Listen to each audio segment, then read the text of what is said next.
ওরে আমি আমার জীবনে ফিরে পাবো বা কোনো অপশন থাকতো, আমার জীবনের বিনিময় হইলেও আমি তাকে নিয়ে আসতাম। ও আমাকে ভীষণ ভালোবাসতো এবং ও আমাকে ধারণ করত। ও আমাকে এই কিছুদিন আগেও আমাকে ফোন দিয়ে, আমার আম্মুর নাম্বারে ফোন দিয়ে আমার আমি রাসেলের সাথে একটু কথা বলতে চাই। কিন্তু আমি মানে খুব বেশি আগ্রহ নিয়ে আমি কথা বলি নেই। কারণ কি, কারণ মানুষটা চাইছে, ও মনে প্রাণে চাইছে যে আমি রাসেলকে নিয়ে আমি ভালো থাকবো। দেখেন ওদের কিন্তু এই যে এখানে এই যে আপনার মাই টিভির সাথে ওর বাসা, ওদের নিজেদের বাড়ি, ওই হাতিরঝিলেরই আপনার স্থানীয় মেয়ে। ওর বাবার সাথেও পর্যন্ত যুদ্ধ করছে যে আমাকে শুধু ও আমাকে নিয়ে সংসারটা করার জন্য। ওনার তিন বোনের সাথে যুদ্ধ করছে যে না আমি রাসেলকে নিয়ে ভালো থাকতে চাই। এবং আরও ওনার মার সাথে অনেক যুদ্ধ করছে যে রাসেলকে নিয়ে আমি ভালো থাকতে চাই। এবং দেখেন ওর একটা ঘটনা আমার যেটা প্রায় মনে পড়ে, বিয়ের পর ও ইয়াতে গিয়েছিল আপনার ওই যে একটা বিয়ের অনুষ্ঠানে গিয়েছিল।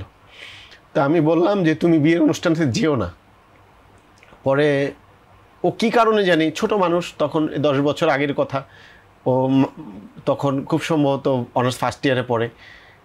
তো আপনার ইয়াতে যায়, এই বিয়েতে যাওয়ার পর খায় না, খাবার না খেয়ে একটা বাটিতে করে হচ্ছে আপনার ওই যে রাইস, তারপরে এই খাবার টাবার নিয়ে আমাকে ফোন করে।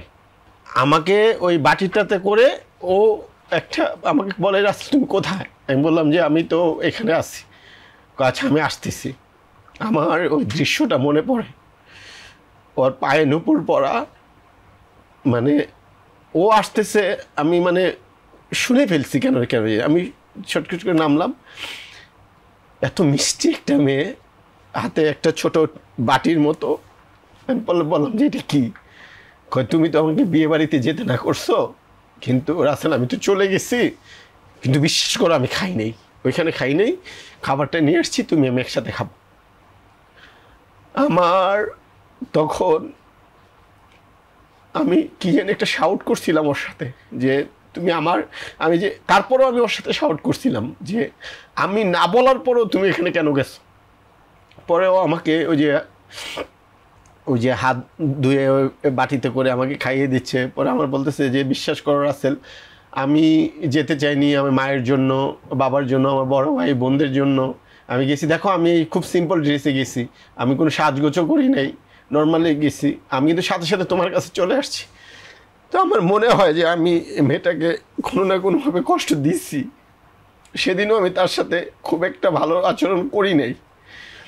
তো এখন আমার কথা হচ্ছে যে আমার যদি কোনো সুযোগ থাকতো যে ওরে আমি আমার জীবনে ফিরে পাবো বা কোনো অপশন থাকতো, আমার জীবনের বিনিময় হইলেও আমি তাকে নিয়ে আসতাম।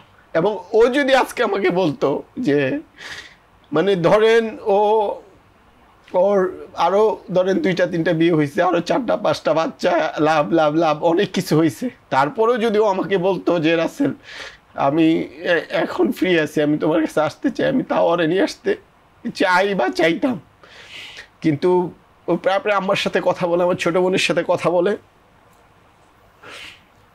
ভালো আছে বলে, এটা আমি শুনি, কিন্তু আমি কথা বলতে চাই না। কারণ আমি ওর সাথে কথা বললে না আমি কথা বলতে পারবো না। কারণ আমি কোনো না কোনোভাবে ওর সাথে অন্যায় করছি, যেটা আমরা একটু এই জায়গায় ইন্টারাপ্ট করতে চাই। দর্শক আসলে যেটার শাস্তি আমি পাচ্ছি। এবং আমি এটাই বলবো যে দেখেন, যে মানুষটা আপনাকে ভালোবাসে, যে মানুষটা আপনাকে লালন করে, যে মানুষটা আপনাকে ধারণ করে, সে দেখতে যেমন হোক, তার কোনো কিছু না থাকুক, সে মানুষটাকে আপনি হাতছাড়া করবেন না, তাহলে আপনি পৃথিবী হারিয়ে ফেলবেন। আর সে মানুষটাকে যদি আপনি পেয়ে যান, তাহলে আপনি পৃথিবী পেয়ে যাবেন।